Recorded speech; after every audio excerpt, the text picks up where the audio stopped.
मेरी उम्र 36 साल थी और मेरी लव मैरिज हुई थी। हम दोनों क्लास फेलोज थे और एक दूसरे को 6 साल से जानते थे।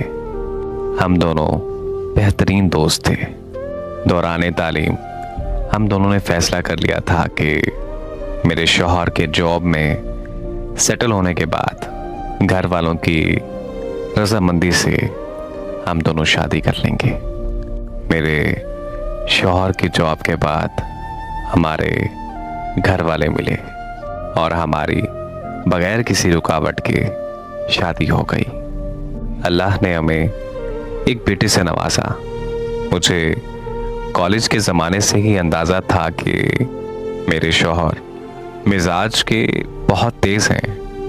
उन्हें गुस्सा बहुत जल्दी आता है, लेकिन मुझे साथ रहने पर अंदाज़ा हुआ कि जब भी उन्हें गुस्सा आता है हमारा हमेशा झगड़ा होता है।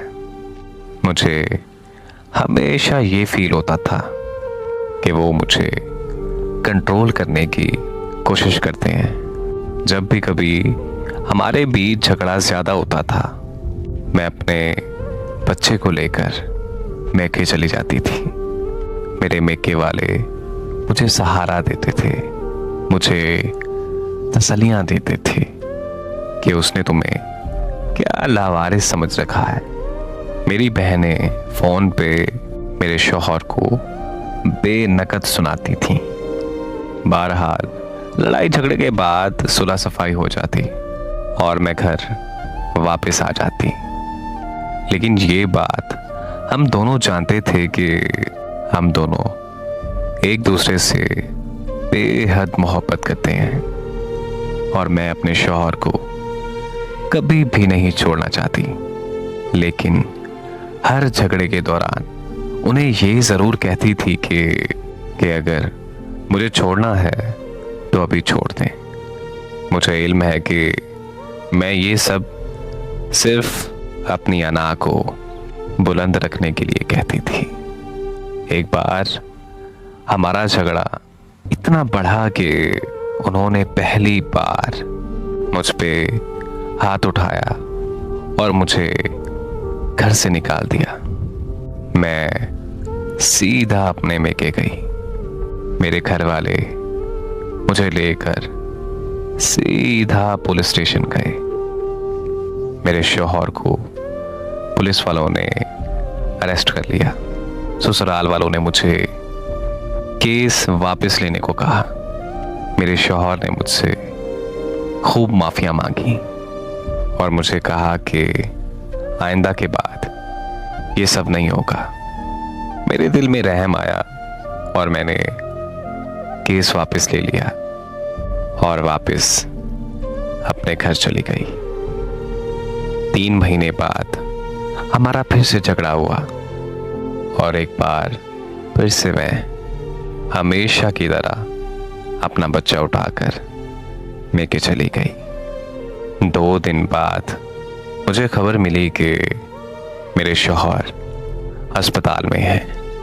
मेरे घर वालों ने मुझे मशवरा दिया कि मुझे उन्हें देखने जाने की कोई ज़रूरत नहीं, बल्कि मेरी बहनों का कहना था कि ये सब कुछ ड्रामा है। तुम्हें इमोशनली ब्लैकमेल करने के लिए वो 1 हफ्ता अस्पताल में रहे। ना मैं उन्हें मिलने गई और ना ही मैंने उन्हें कोई कॉल की। कुछ दिनों बाद मुझे तलाक का समन मिला। मुझे तलाक नहीं चाहिए थी क्योंकि मैं अपने शौहर से बेहद मोहब्बत करती थी। मैं अपना घर नहीं खराब करना चाहती थी, लेकिन मेरी अना आड़े आ रही थी। मुझे लगा कि तलाक का मना करके मैं नीची हो जाऊंगी। मैंने उन्हें कॉल की कि आप जब चाहें मुझे तलाक दे दें। मैंने अपने शौहर को बहुत खरी खरी सुनाई कि पता नहीं कौन सा वो मनहूस दिन था कि मैं तुमसे शादी करके उस जहन्नुम में गई। जब से मैं तुमसे शादी करके उस घर में आई हूँ, मेरी जिंदगी अजाब बन गई है। मेरे लिए तुम अजाब थे। पता नहीं कौन सी मनहूस घड़ी थी जब मैंने तुम्हारा हाथ थामा। उस वक्त मैं बहुत गुस्से में थी।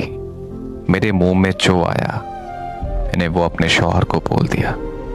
मैंने अपने शौहर को कहा कि अब मैं भी इस जहन्नम में नहीं रहना चाहती। कोर्ट में हमारा केस बहुत आसानी से निपट गया।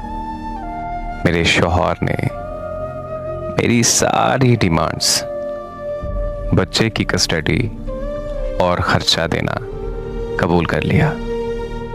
उनका कहना था कि वो मेरी सारी बातें मानने के लिए तैयार हैं, उन्हें सिर्फ तलाक चाहिए। इसी तरह मेरी तलाक हो गई। मेरे शौहर ने कुछ अरसे बाद दूसरी शादी कर ली। उनके बच्चे भी हो गए, लेकिन मेरे बच्चे से मिलने वो अक्सर आया करते थे। उसकी हर ज़रूरत का ख्याल रखते थे। बच्चे का खर्चा मुझे पाबंदी से मिला करता था, बल्कि मेरा गुजारा भी उन्हीं पैसों से होता था। आज मैं अपने बच्चे के साथ मैके में रहती हूँ। मेरे सारे बहन भाई अपनी अपनी जिंदगी में बहुत खुश हैं। मेरी वो बहनें जो खुद फोन करके मेरे शौहर को बातें सुनाया करती थीं, वो अब मुझे मवर्द इल्ज़ाम ठहराती हैं। मुझे अब एहसास होता है कि मैं अपनी शादी बचा सकती थी अगर मैंने हर बात में दूसरों को ना इन्वॉल्व किया होता। तो आज मैं अपनी शादीशुदा ज़िंदगी में बहुत खुश होती। कभी कभी हमारे खैर ख्वाह ही हमें डबो देते हैं। मैं अभी भी ये नहीं कह रही कि मेरे शौहर या मेरी गलती नहीं थी, लेकिन हमारे झगड़े इतने बड़े नहीं थे जिनकी वजह से तलाक ली जाती।